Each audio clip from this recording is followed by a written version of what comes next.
Class is now in session. I am Professor Hockey, and today we'll be discussing Game 14 of the regular season for the San Jose Sharks as they took on the Columbus Blue Jackets and won by a score of 2-1 in overtime. Let's jump right into it as there is a lot to talk about. In the first period, the Blue Jackets, they came out ready to play, and the Sharks just didn't really seem to have an answer to the amount of speed that they were bringing to this one. The first 10 minutes were entirely Columbus controlled, but then things did seem to turn around a little bit for San Jose. They started to claw their way back into this game, and while they never quite evened it out, they made it at least somewhat respectable. However, at the end of it, it was still a 0-0 game after 20 minutes. In the second period, the Sharks would actually strike first with a goal from Jack Thompson, his first career goal in the NHL at the tail end of a Sharks power play. Now, throughout this season, the Sharks' second power play unit has genuinely been awful. I can't even think of a single game where it has looked even remotely decent. Most of the time they even struggle to get into the zone, never mind actually setting up a play in the zone. But with Celebrini's return to the lineup, that did bump Willie Meckland off the first unit to the second unit, which has really tied it together. They looked significantly better here tonight. What I will say that was somewhat surprising personnel-wise is that in previous games it has been both Goodrow and Cunnin on the second unit, which is likely a reason for why it has been so bad this season. But with Eklund joining it, they had to bump out one of them, and surprisingly they chose Cunnin, even though Cunnin has actually been an okay offensive player this season. He's got 5 points, he even had a 3-game point streak heading into tonight's game. Meanwhile, you look at Barclay Goodrow, the one who remained, he's got only a single point this year, which came back in Game 1 off of that short-handed goal that was really just a lucky bounce. There's a very real world where Goodrow would be sitting at 0 points currently with the pretty hefty amount of ice time he gets. So I would personally choose Luke Cunnin 10 times out of 10, and honestly it felt as though the second power play unit succeeded in spite of Barclay Goodrow actually being there. But it was still good to see that they can finally get something a little bit rolling there. While this won't actually be a power play goal, it more or less counts for one. The rest of the second period would proceed with no other scoring, and so it was 1-0 San Jose. But in the third, if you thought the Blue Jackets were good in the first part of the first period, they were exceptionally dominant in the first part of the third period. They were just piling shot after shot, and the Sharks just didn't really know what to do, all the way to the point where the Sharks end up calling a timeout to settle down the team. Usually when you see teams calling timeouts, it's either they have like a 6-on-5 situation or a 5-on-3 and they're trying to draw up a play or rest their top guys, or perhaps maybe they've just given up a goal or 2 goals or 3 goals in very quick succession, and so you're trying to calm down the team.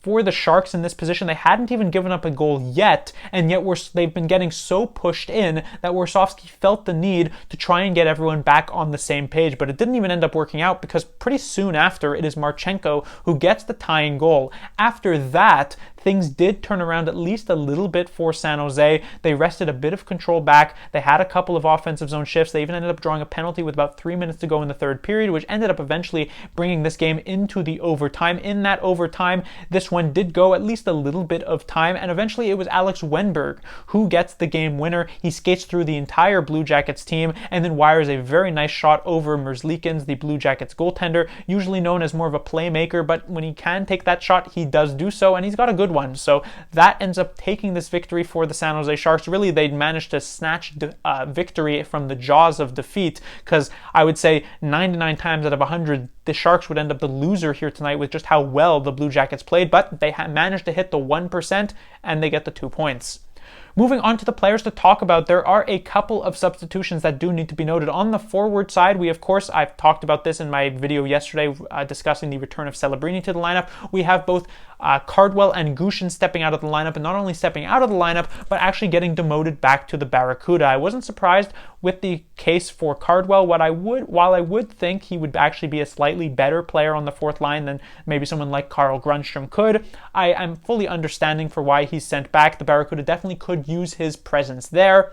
One I am slightly more disappointed by is definitely Danil Gushin, because I think he is not only a significantly better player than both Giovanni Smith and Klim Kostin, who are currently the 2 extra forwards for the San Jose Sharks, but I'd go so far as to say that Gushin is probably a better player than a couple of the other guys in the Sharks lineup currently. However, while I was ready to riot in the streets had the San Jose Sharks sent Gushin down immediately after preseason, for instance, I am not as upset currently, because he was given a shot, he was given time in the top 6, and while I would have liked to see him get a little bit more ice time in those situations, at the end of the day, the NHL is a numbers league, and he didn't put up the numbers. He only had the 1 assist, while he could have had, with like a bit more luck, 4 or 5 points or something like that. He didn't. So it's a situation where I can understand the demotion back to the Barracuda, and hopefully Gushin himself can also understand that. He would have been very upset if he had gone back after preseason, but now it feels as though there is a little bit more understanding there. And if my decision was him either being an extra forward and getting in maybe once every couple of weeks for someone having a maintenance day or a small injury, or him getting top minutes with the San Jose Barracuda, who should hopefully be a very successful team, I'm choosing the Barracuda 10 times out of 10 for sure. The major substitution, however, didn't actually occur at forward, but actually on defense, which I would usually talk about a little later, but it is so surprising, I would say, that it does need to be brought up right away, and that is the healthy scratching of Sharks defenseman Jake Walman. This came completely out of left field, and while we don't know the exact reasonings for it, what we do know is that it is not due to injury, and I would have to speculate that it is performance related, probably because in that game, last one against the Vancouver Canucks, not only did he make a major mistake on the game-winning goal by losing coverage of Pius Suter, but he also had the really bad giveaway that led to the Canucks' first goal in that game as well. And I actually made a tweet about this comparing Jake Walman to Barclay Goodrow. But the thing is that I do want to clarify is that I'm not necessarily upset about the fact that Jake Walman gets healthy scratched here. It's actually quite interesting that Warsofsky would be willing to pull the trigger on this sort of disciplinary consequence to a player having a bad game. What I am sort of surprised about, and that what does irk me a little bit, is the fact that we've gone through 13 games. There have been players who have had isolated incidents this season that have been exceptionally bad, and yet they had never actually been disciplined in any sort of way, at least that we can see on the ice. And yet Walman has a bad game while he has otherwise been the Sharks' best defenseman, and then he immediately is given the healthy scratch. That much surprised me. I take a look at, for instance, Ferraro and Ruda, who have been anything but good thus far this season, and they haven't so much as even sniffed the bench at any point thus far this year. You look at Barclay Goodrow, who was at the beginning of this year making multiple egregious defensive zone turnovers game after game, and yet he never managed to get a healthy scratch either. He constantly was in the lineup. So for Walman to be that first guy who gets the true consequence of having a bad game, it's definitely very, very surprising, even if I don't necessarily disagree with the decision from Warsofsky. Anyhow, moving on to the players to talk about, we have the Sharks' top line. It is Granlund, Celebrini, and Toffoli. So there was a lot of hype about this top line. What would Celebrini manage to do in what is essentially a second debut for him, because he played that one game against St. Louis, but then he ended up missing over 3 weeks of time. So it feels as though this is pretty much another debut game for him, and it was quite clear that he's trying to shake off the rust a little bit, work out the kinks. There were some plays that he was going for here that just simply were not working out. So it certainly wasn't a fantastic game, immediately amazing for Macklin Celebrini. But what we did manage to see is that Celebrini is such a talented player. He's got so much skill that even in games where he's clearly not playing his best hockey and that he's trying to get back adjusted to the NHL speed, that he is still managing to get chances. There were a couple of really good ones on one shift in the second period. He had a great chance in the overtime as well. So this is not a game where you're saying, well, wow, he had zero impact. He made some good plays for sure by the end of it. There is some work definitely to be done in the defensive zone. As much as he had been advertised as this 200-foot player, it's tough to come into the NHL as an 18-year-old and immediately be like a Selke candidate. So there's definitely some work to be done there, but I would say it was an okay enough second debut game for Macklin Celebrini.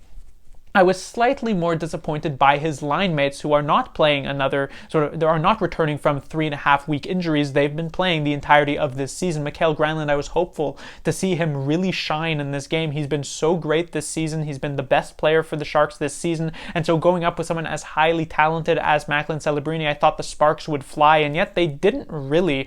Granlund had an incredibly muted performance. He wasn't terrible. There weren't major mistakes, but there wasn't a lot to get excited about here either. So that was definitely somewhat disappointing. And the same would go for Tyler Toffoli on the other side. While he did help connect on a few of those chances that I mentioned in the second period on that one really good shift that the first line actually did have, otherwise it was also a muted performance from him. So the first line, not the Sharks' worst line of the night, but very far from their best, which was definitely disappointing to see when on paper they obviously look really good.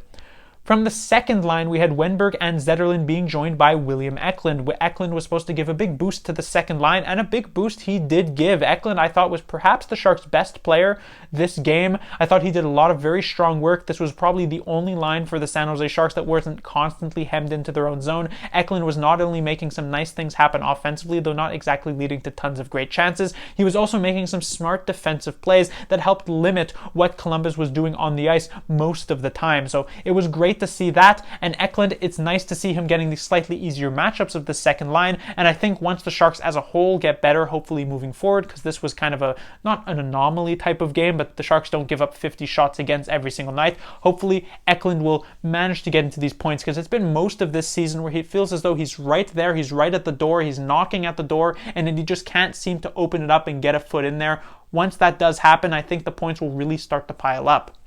When it comes to his two other line mates, I thought Alex Wenberg had a pretty decent game. He's the type of player who honestly has been growing on me a little bit as this season has gone on. Back in those first couple of games of the year, I'm thinking, why did the Sharks pay this guy $5 million? And while I still don't think he's quite worth near that $5 million, though it obviously does need to be noted that to get a player to come to San Jose when they were expected to be quite bad, you do have to overpay slightly. Even though I don't think he's quite worth the $5 million yet, I do think that he has been doing a lot of the really small things for the San Jose Sharks that do lead to some successful moments. I thought he had some smart plays defensively here, some decent plays offensively as well, took a bad penalty, but besides that, I thought it was an okay enough game for him. He's been mostly average to above average this season, and considering other players have been up and down, that consistency can be appreciated, and of course, the game winner was nice to see as well. When it comes to the final player on this line, we do have Fabian Zetterlund, probably the weak link of this line. While I thought Eklund was rather good and Wenberg was pretty good, Zetterlund was just kind of okay, not amazing, not awful, but you're hoping for better. When it comes to the Sharks' third line, this was an interesting one. So these three players kept together for this game. Cunnin, Smith, Goodrow, even though with Dellandrea coming back and Celebrini coming back, somehow these three players end up remaining together. I have been very sort of undecided about what I feel about this third line. At first, when they were put together a few weeks ago, I thought it was a good thing for Smith because both Cunnin and Goodrow could at least create a little bit of space on the ice. But I mentioned that once Smith does pick up at least a little bit offensively, he should be given a higher chance with better players. It hadn't necessarily happened much, but then he did have that 2-goal outing, and you're thinking, well, maybe there's something there. And then against the Vancouver Canucks, things still weren't all that great. Here tonight, though, was a nice departure because I actually thought this was one of Smith's best games of the season, and I think Warsofsky agreed, considering Smith's ice time went up considerably here tonight. In the past, he's been getting maybe 11, 12, up to 13 minutes. Here tonight, he had almost 16 minutes of ice time because he was playing quite well, and this is in spite of the fact that both his line mates, Luke Cunnin and Barclay Goodrow, were actually quite bad for most of the night, especially at even strength. Luke Cunnin was honestly kind of invisible at times this game outside of his penalty kill performance, which was quite admirable. I'll give him that. And obviously, of course, he has lost his spot on the Sharks power play, but even at even strength, he really didn't do much of anything. And for Barclay Goodrow, he was even worse. I thought he was actively bad defensively for the San Jose Sharks. And so the fact that Smith still managed to look pretty good, even surrounded by two players who were not playing well at all, was nice to see. But we are at that point where Smith is beginning to try and ramp something up here, maybe trying to spread his wings a little bit. Perhaps the return of Macklin Celebrini to the lineup has given him a little bit more energy, and it feels as though he's got like a ball and chain almost, or perhaps even a couple of balls and chains attached to both of his ankles that are preventing him from actually having that player growth. So I mentioned earlier on that the Sharks lineup will likely change moving forward going into the next game, because even though they did win here tonight, it was not the most inspiring performance. And so I am hopeful that Smith will find a home on a different line without these two players with him.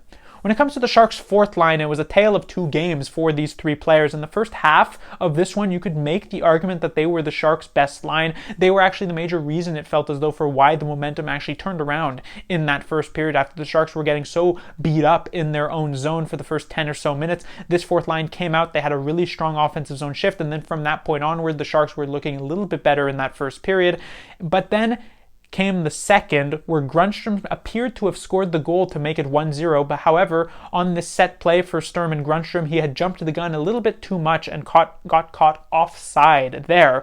But after that goal was scored and called away, it seemed as though it flipped a switch in this fourth line, where suddenly they started to try and create way too much offense, and they started cheating offensively in the neutral zone. They would bust out of the zone way too early, even before possession was actually secured, and it led to them getting punished multiple times and being hemmed into their own zone for the rest of this game pretty much. And so it went from being the Sharks' best line of the night to the Sharks' worst line of the night in the last 30 minutes, which was definitely disappointing to see. The reason why the Sharks didn't want to have a player like Danil Gushchin on their fourth line is that they valued the stability that players like Grundstrom, Sturm, and Dellandrea should be bringing to the Sharks' fourth line, and they were anything but stable here tonight. So it was nice to see them do well at the start, but they need to improve on that back end. They can't be going for these risky offensive plays, even though the Sharks had only put up the one goal there from Jack Thompson this game. They're not the line to be going for those risky plays.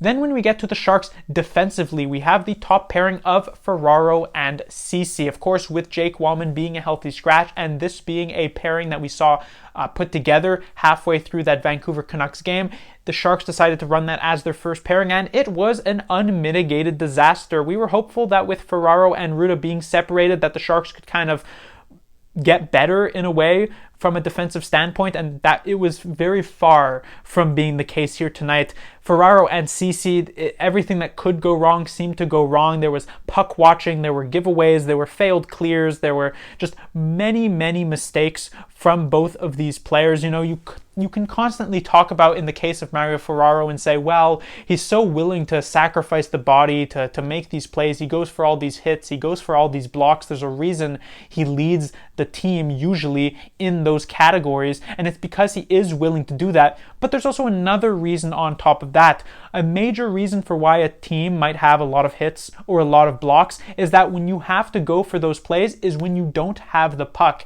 And when Ferraro is on the ice, the Sharks rarely manage to keep possession. That's why these numbers really end up going very high. It's because he has to go for these plays because the Sharks are otherwise hemmed into their own zone. So it's kind of like a double-edged sword, both a positive and a negative for him. And then when it comes to Cody Ceci, he's been up and down this season. He's had some good games, he's had some bad games, but he's been balanced out by Jake Walman, who I mentioned earlier on has been the Sharks' best defenseman this season. But when it comes to Mario Ferraro, who has been one of the Sharks' worst defensemen this season, it was not a good compliment for Ceci at all, and they clashed considerably. It's a major reason for why the Sharks did end up giving up those 50 shots here tonight.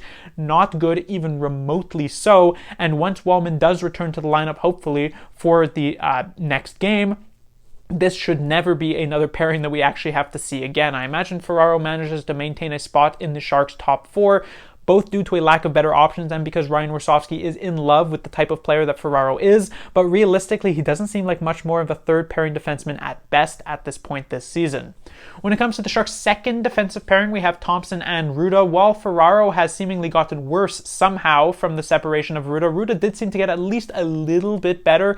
The bar is not very high. Ruda has been awful this season, and so him just kind of graduating from awful to kind of bad is still an improvement at the very least. So, the bar being underground to be able to clear, he still managed to do so. So there's that. When it comes to his defensive partner, Jack Thompson, who is forced to play his offside here as the extra defenseman in favor of Jake Walman, who is the left-handed defenseman, Thompson being a right-handed defenseman, I still thought Thompson actually had some decent success here tonight, not only with that first career goal, which was obviously, congratulations for him, but I also really liked the offensive elements that he has been bringing. The major reason, I've mentioned this many times in the past, the major reason the Sharks have been one of the worst offensive teams this season and last season as well is because they just don't have any creativity from the back end. Mike Grier attempted to address that issue last year with the acquisition of Addison, and obviously that did not work out, and he's tried again to address that problem this season with the acquisition of Timothy Liljegren, and of course